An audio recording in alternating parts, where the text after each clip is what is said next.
How do you feel about Brother Tate becoming a Muslim now? How do I feel about him becoming a Muslim? Disappointed. Tate's a genius, yeah? He's a very clever man. And what he's doing now, he's always done. Yeah, he's tried it with multiple different... So Top G, he had Mr. Plenty before that. Have you seen his rap song? Yeah, it's awful. Oh, bruv. Yeah. Like, I've done some fuck-ups in my life, man. I wanted this on the podcast. Say, bruv, I've fucked up sometimes, man, but what the fuck? But, so Tate, everything he says, so it's like Katie Hopkins. Oh, do you know each other personally, right? I know Tate, yeah. Right. Yeah, Tate's from Luton. I know him. I've been out to I went out to Romania. I went out there in 2017, spent a few days out with him. But he's a very... And Tate's mentor is a man called Amir, a Muslim man, Bosnian Special Forces from Storm Gym. Very well respected.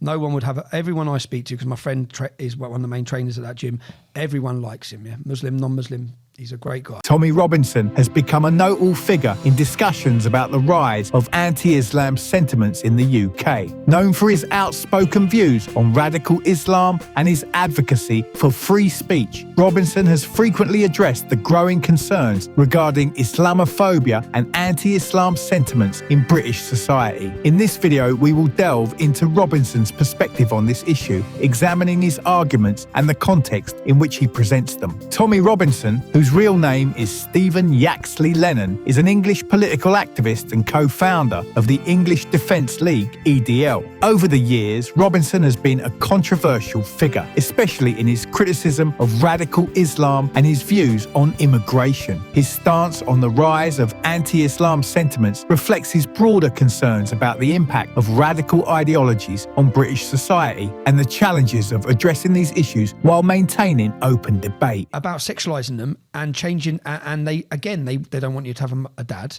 but they also want you to be weak. They want the men to be feminised. They want you to be confused because you're easy to control for what they've got planned for the future.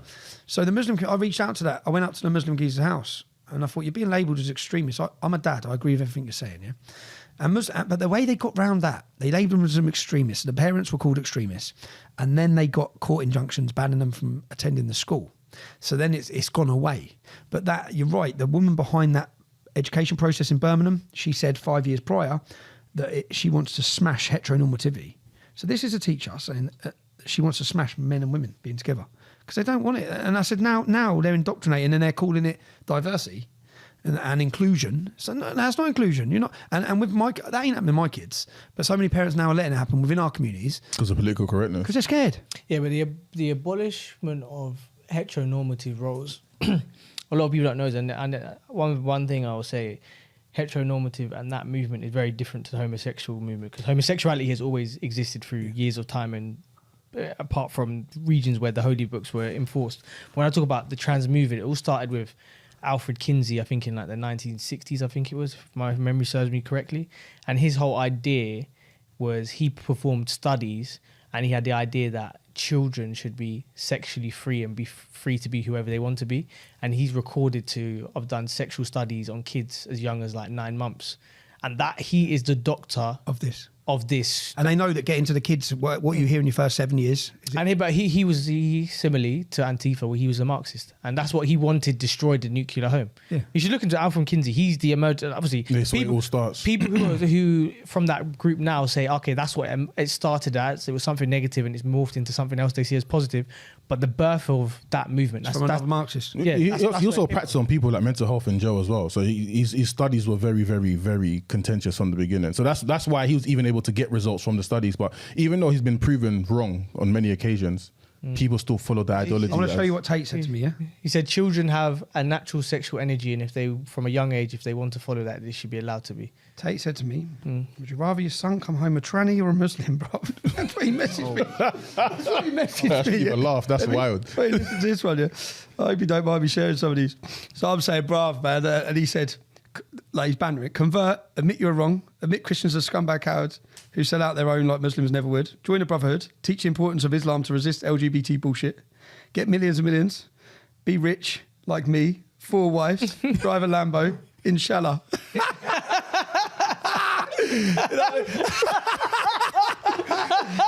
Bro, Islam. That sounds exactly like it. That's the maddest thing. And the way he types is the way he talks. Yeah. But he, Get rich like me. like, so say, for example, I'm looking at now a lot. Robinson argues that there has been a noticeable increase in anti-Islam sentiments in the UK, driven in part by concerns about radicalisation and the perceived failure of authorities to address extremist behaviour effectively. He contends that these sentiments are not necessarily rooted in bigotry, but are a reaction to specific events and policies related to Islam and its impact on British culture and security. One of Robinson's central arguments is that anti-Islam sentiments are often fueled by high-profile incidents of terrorism and violence linked to radical Islamist groups. He points to attacks such as the Manchester Arena bombing in 2017 and the London Bridge attack in 2019 as key examples that have heightened public fear and suspicion of Islam. Robinson believes that these incidents have contributed to a broader sense of unease and have amplified existing concerns about the influence of radical ideologies within, and highlights what he sees as failures in the UK's approach to counter-terrorism and radicalisation. He argues that the government and law enforcement agencies have not done enough to address the root causes of radicalisation or to prevent extremists from exploiting vulnerabilities within the community. According to Robinson, this perceived inadequacy has led to increased frustration and anger among the public, which can manifest as anti-Islam sentiments. In discussing the rise of anti-Islam sentiments, Robinson often emphasises the role of media coverage in shaping public perceptions. He argues that sensationalist reporting on terrorism and radical Islam can exacerbate fears and contribute to negative stereotypes about Muslims. Robinson believes that the media's focus on extreme cases and radical elements can overshadow the diverse experiences and perspectives within Muslim communities, leading to a skewed understanding of the issues at hand. So what are you doing now with the Quillam Foundation, and how is that different from what you've done in the past with VDL and everything else? Currently, I'm not doing anything. I'm under, obviously I was on a licence, I'm on a licence condition. When I left with Quillam, I thought there was a very good opportunity to bring people from the EDL. I think most of them, I think it would surprise you. You know, like, everyone has this opinion, don't you? You have this view. I think you'd be surprised if you met many of the people who are in English Defence League. It's like I said to Quillam. So Quillam, we started organising meetings, and then I got slapped with a condition that I'm not allowed to contact the EDL or I'll go to jail. And I felt a major part of it was to try and find a middle ground on many issues and bring those activists and those people around the table. That's what I thought would be a beneficial way forward. As I've said, I think that a beneficial way would be to prevent the erosion of our cultural identity would be for Muslims to help us do that on issues that, but I'm under a condition not to contact the EDL. I've been in jail. I went into custody. Then I was on a tag. I'm on licence conditions now where I'm being warned about really what I can talk about and what I can't talk about. I don't think I'll be free till July 2015 to really look at what I'd like to do. Osama, you see, within Quillam, Osama's key, I think, because he's devout and he's religious. Majid's more secular. So Osama, if every imam in Britain was like Osama, wouldn't have a problem. But at the same time, Osama's views are not representative, not representative of all the Muslims in Britain, but of all the leadership and the imams. It's not representative, and we need it to be. And that's a hard struggle, but I think everyone has their part to play, and I was questioning myself when I was away whether I played my part, and that's it. But I offer my hand of friendship to any Muslim who wants to tackle these issues, solve them. I think the only way to do that is to bring people together. I think to continue, Luton Borough Council, for example, just had a no policy, no dialogue. You can have no dialogue for 10 years, you're going to end up talking. You're going to end up talking. You're better off finding where you can agree on where you can't. Now with Osama, I don't agree on everything with Osama. We're not gonna. No one's going to agree on every policy together. We have differences of opinions on many things, but we can agree on what we think is best and what's right, and how to move forward. As I said, I'm really waiting until July 2015. That's what I've got to do. I'm going to plug my book here, so I'm writing a book, and I'm going to tell everything that's gone on, tell the truth, and because there's a lot that hasn't been told. Robinson also addresses the impact of immigration and integration policies on anti-Islam sentiments. He argues that challenges related to integration, such as cultural differences and social isolation, can contribute to tensions and misunderstandings between different communities. Robinson contends that addressing these issues requires honest and open discussions about the challenges of integration, rather than avoiding or downplaying these concerns. According to Robinson, the rise of anti-Islam sentiments is also linked to broader concerns about national identity and cultural preservation. He argues that some people feel that the increasing presence of different cultural and religious groups threatens traditional British values and ways of life. Robinson believes that these concerns are often driven by a desire to protect cultural heritage and ensure that societal values are maintained amid changing demographics. Robinson's perspective on the rise of anti-Islam sentiments is also shaped by his own experiences and activism. He has been involved in various public demonstrations and campaigns that address issues related to Islam and radicalisation. Robinson argues that his activism is motivated by a desire to highlight what he perceives as real threats and challenges rather than promoting prejudice or intolerance. He believes that his efforts are aimed at fostering a more informed and honest discussion about these issues. In your hometown, well, I am from Rotherham, and we were shocked and disgusted by everything that happened, and it was hard enough living in a town that had to deal with that. But then the following weekend, the EDL and other members of the far right came to our town. Where are you from, sorry? I'm from Rotherham. Rotherham, okay, yeah. And members of the groups from the far right, like the EDL, the BNP, came to our town, and we had to lock ourselves away in our houses, people who were Pakistani or Muslim, because they didn't feel safe in their town. 2 streets away from my house, the EDL, members of the EDL and these groups were smashing shop windows and cars. My dad was assaulted because he was a Muslim taxi driver by men who identified themselves as members of these groups. And my question to you is that you talk about Muslim extremism, as you should, because it is a problem. I'm not denying that it is, but you don't mention attacks from members of the far right that attack other people, or members from the far right that go around thinking it's acceptable to physically harm others. You focus on Muslims, you place the onus on Muslims to speak out, which Muslims do speak out, and I think that they should, but you don't focus on these groups that do this. You don't talk about how these groups aren't representative of the EDL or other groups as a whole. I know that you've left the EDL now, but when you were a member you didn't, and I just feel like there are tensions on both sides, and both sides should be held accountable, but there are, but I think to compare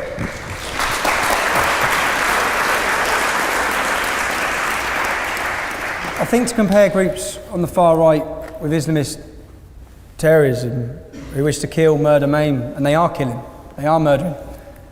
There's no groups of EDL or groups of the far right picking up young Muslim girls and raping them. It's not happening, okay? I know it's disgusting and sick if your dad's been attacked. You're from Rotherham. The grooming case from Rotherham. A local councillor, Muslim, went to court and gave a character reference for the groomers. He gave a character reference. The ex-mayor, who's a Muslim, went to court and gave a character reference.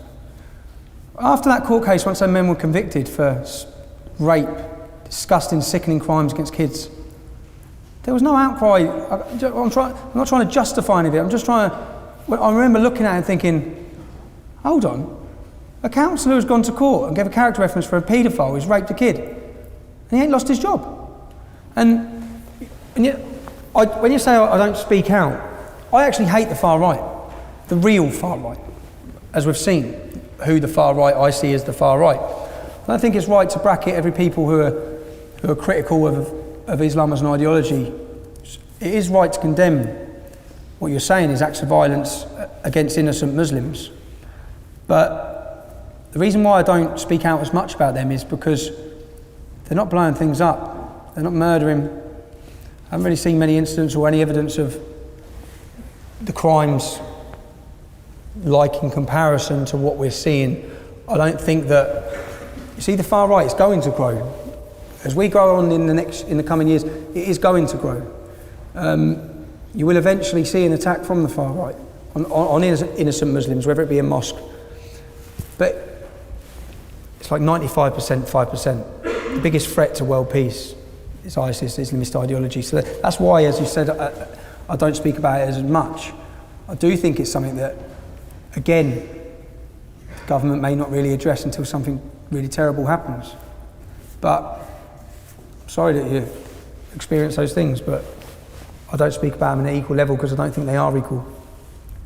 As a follow-up to that, you said you don't hear about non-Muslims committing. Robinson's critics often accuse him of contributing to Islamophobia and promoting divisive rhetoric. They argue that his focus on radical Islam and his portrayal of Muslim communities can perpetuate negative stereotypes and fuel anti-Islam sentiments. Critics also contend that Robinson's approach to these issues can undermine efforts to promote integration and social cohesion. In response to these criticisms, Robinson asserts that his focus is on addressing specific problems related to radicalisation and extremism rather than targeting entire communities. He argues that it is possible to critique radical ideologies and advocate for better policies without resorting to prejudice or discrimination. Robinson believes that his stance on these issues reflects a commitment to addressing genuine concerns about security and societal impact. The debate surrounding Robinson's views on anti-Islam sentiments highlights broader societal challenges related to integration, security, and cultural identity.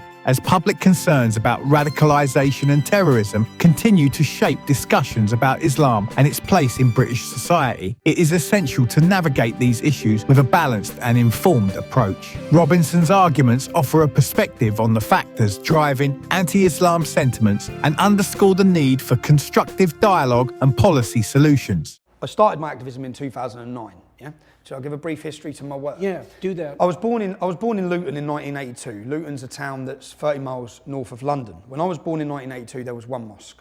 There's now 45 mosques, okay? How big is Luton? It's 200,000 population. And how many mosques? 45. Okay. 45. Luton was named by the CIA as the epicenter for terrorist activities across Europe. The fertiliser bomb plot was planned in Luton. The 7/7 attacks, they got their bombs in Luton. The Stockholm bomber was radicalised in Luton. Terrorist attack after terrorist attack has orchestrated and come from Luton. Now, growing up in Luton, as I said, when I was born, I've seen all of this. Yeah, Al-Mujahideen, Omar Bakri, Abu Hamza, their head office, they used to have an organisation called Al-Mujahideen, who were they're now a prescribed terrorist organisation, but they never were. Their head office was in Biscuit Mill in my hometown. So growing up, I had a very life lesson of the influence of Islamist ideology and what it can do to freedom. Yeah? Also, the grooming gangs, which is something we'll get onto. So my cousin was a victim at 14. She was hooked on heroin and raped. She woke up being raped by gangs of bearded men in the Muslim community. She ran naked through the streets. Now, what the police done at the time is nothing. Yeah. So I grew up watching. How old were you when that happened? I would have been 13. So she was 14. So as all this is happening, and just so people get, Luton is one of the most diverse towns in Great Britain, one of the most diverse towns in Europe, yeah? So white English are a minority, okay? Most of the people I love are not white, because I've been brought up in this community, yeah? So as I've been brought up, in our school playground, when I went to school, you had the Muslim playground and the non-Muslim playground. So I had a very quick learning, and then when you go into the school... Why were they segregated? Well, they segregated themselves. The Muslims did not integrate or assimilate. So when you go into the school dinner table, just so people can picture it, you'll have whites sitting with blacks, sitting with Indians, sitting with Sikhs, sitting with Hindus, all sitting together, and in the corner there'll be 10 tables of Muslims. Yeah. Now I never understood it as a child. Okay. It was from when I went to high school I just knew the Pakistanis are very different. Yeah. They're quite hostile. If you mess with one, you've declared war with the whole tribe. Yeah. There's not a fair fight. There's never a one-on-one fight. It's all gang-related. And so I just grew up learning it. But that's not to say, because some of the best people I met in my hometown were Muslim lads. Yeah, some of the people I loved were Muslim lads. But per se, there was a real problem here. And I grew up watching it, learning it. And Al-Mujahideen, my first activism was in 2004. What was I then, 20? 2004, I organised a protest. And this group, do you remember the Beslam School Massacre? So Beslan school massacre was Chechnyan terrorists had took control of a school. And this is coming again, yeah? This is going to happen to a Jewish school, I guarantee you. Mm-hmm. They took control of a school, and I was probably 19 or something. That was where? This was in Chechnya in Russia. Yeah, okay, I remember the story. And what happened was, the parents were all outside the school, and all the Muslim jihadists are inside the school with their pupils, with their children. And then they start butchering them and killing them. And I remember watching the parents drop to their knees and they're screaming, yeah? And I remember watching it thinking, what is this? This isn't one man that's gone in and done this. This is a whole group of people. So and then I had to understand what brings someone to do that. And 2 weeks later, I saw an interview in a chicken shop in my hometown of Luton with a man... Tommy Robinson's perspective on the rise of anti-Islam sentiments in the UK reflects his broader concerns about radicalisation, integration and cultural preservation. His arguments highlight the complex interplay between security concerns, media coverage and public perceptions of Islam. While his views are contentious and have sparked significant debate, they underscore the importance of addressing these issues thoughtfully and ensuring that discussions about Islam and radicalisation are conducted with care and respect. Let me know your thoughts in the comments below, and for more content like this, be sure to subscribe to the channel.